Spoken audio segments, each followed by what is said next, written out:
இன்னுமா நீங்க mutual ஃபண்ட்ஸ்ல invest பண்ணல? உங்க எதிர்காலத்துக்கு ஒரு மிகப்பெரிய சொத்து சேர்த்தணும்னு நினைச்சீங்கன்னா மியூச்சுவல் ஃபண்ட்ஸ்ல இப்பவே ஒரு எஸ்ஐபியாவோ இல்லை ஒரு லம்சம் இன்வெஸ்ட்மெண்ட்டாவோ தாராளமாக ஸ்டார்ட் பண்ணுங்க. ஸோ மியூச்சுவல் ஃபண்ட்ஸ்ல இன்வெஸ்ட் பண்றதுனால என்ன பலன் பார்த்தீங்கன்னா, ஃபர்ஸ்ட் இன்ஃப்ளேஷன், அதாவது பணவீக்கம். ஸோ நம்ம முதலீடு பணவீக்கத்தை விட அதிகமான லாபம் கொடுக்கக்கூடிய ஒரு வாய்ப்பு இருக்கு. இரண்டாவது பார்த்துட்டிங்கன்னா ப்ரொஃபஷனல் மேனேஜ்மெண்ட், அதாவது நம்ம பணத்தை எக்ஸ்பர்ட்ஸ், அதாவது எந்தெந்த துறையில் எந்தெந்த கம்பெனிஸ்ன்னு சொல்லி ஆராய்ந்து அதில் இன்வெஸ்ட் பண்ணி ரிட்டர்ன்ஸ் ஜென்ரேட் பண்ணி கொடுக்குறாங்க. மூணாவது பார்த்தீங்கன்னா லிக்விடேஷன். இதில் நடுவில் உங்களுக்கு பணம் தேவைன்னா பகுதியாகவோ இல்லை முழுவதுமாக தாராளமாக நீங்கள் எடுத்துக்கலாம். ஸோ மியூச்சுவல் ஃபண்ட் இன்வெஸ்ட்மெண்ட்ஸுங்கிறது ஒரு சிறந்த முதலீடுக்கான திட்டம் தான்.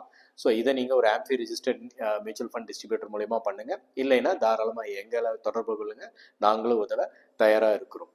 ஆமாங்க, mutual fund investments R subject to market risk. பங்குச்சந்தை அபாயமானதுன்னு சொல்லுவாங்க.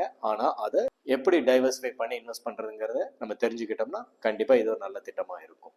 ஸோ உங்களுக்கான தேவைகளுக்கு தாராளமாக கீழே இருக்க லிங்கை தொடர்பு கொள்ளுங்க, ஹெல்ப் பண்ணுறதுக்கு ரெடியாக இருக்கும். நன்றி, வணக்கம்.